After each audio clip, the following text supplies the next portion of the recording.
Donald Trump renewed his criticism of the battle to retake the Iraqi city of Mosul from ISIS control. Here's what the Republican nominee said about the U.S. officials behind that operation. One of the reasons we're going to Mosul is we want to get the ISIS leaders. We think they're staying in Mosul, and we want to get them. Well, before the announcement is over, they've gone. Whatever happened to the element of surprise? The element of surprise. What a group of losers we have.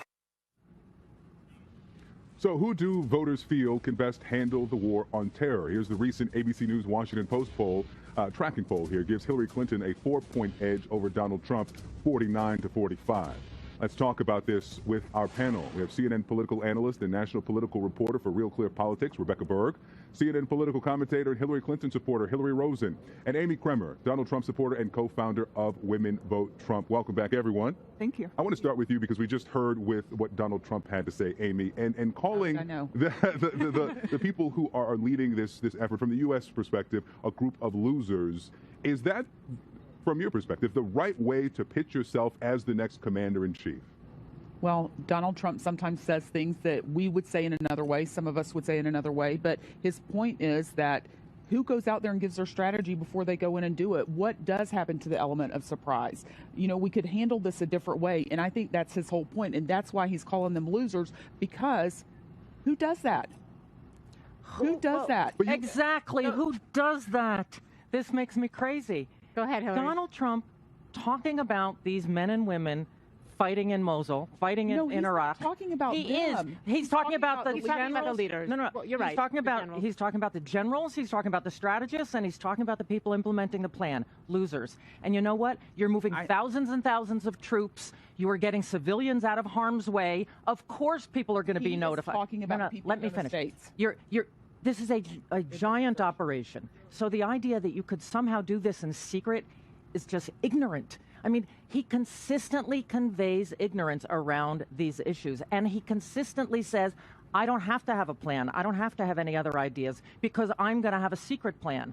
And he has no plan. He doesn't even have anybody to listen to because he doesn't listen around these issues. Why does he have the endorsement of all these high-profile military people? He has a few, but not nearly as many as Hillary Clinton, as we both know. But the problem is that the consistent degradation of the American military by somebody who is running to be commander-in-chief. He's not talking about the military. He's talking about the administration. You don't think those people over there going through this operation and on TV, and we heard the generals, we heard the strategists push back and say, well, he doesn't know what he's talking about if he thinks that this is what we should be doing. And beyond that criticism, you have to look at, okay, if this is a man who ends up in the White House, how does he now relate to all of these people?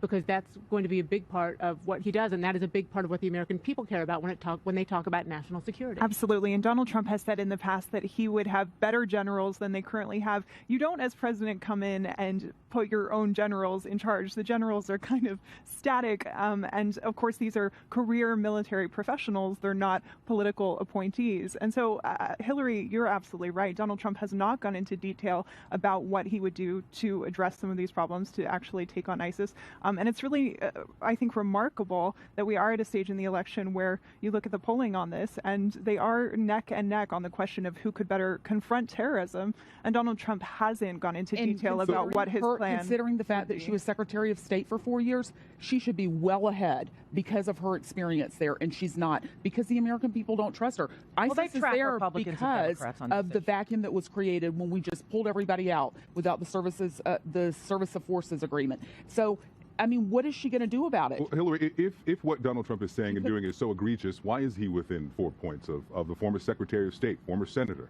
Well, look, all of these numbers, you know, on virtually every issue are very much tracking now Republicans and Democrats across the country. So I don't think it's unusual at all. I think we've always thought in terms of the bigger picture, this is a few-point race. On these issues, not that big a difference, although Hillary Clinton has consistently, you know, pulled ahead of the race, as we just saw on the CNN poll.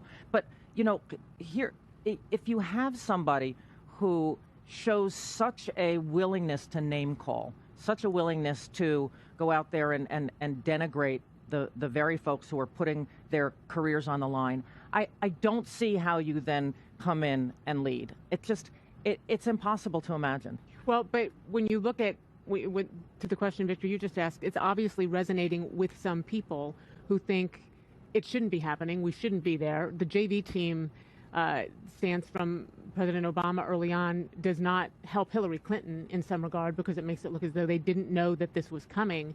And when Donald Trump talks about it and what he wants to do and take it on fully, is that why? I mean, is it really the Obama administration and Hillary Clinton what they haven't done?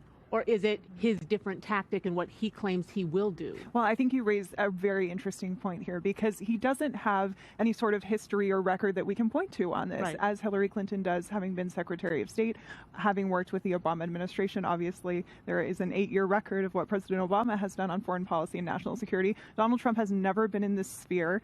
He has sort of misrepresented even some of the things he has said in the past about foreign policy and national security, such as when it comes to his past support for the Iraq War prior to the invasion.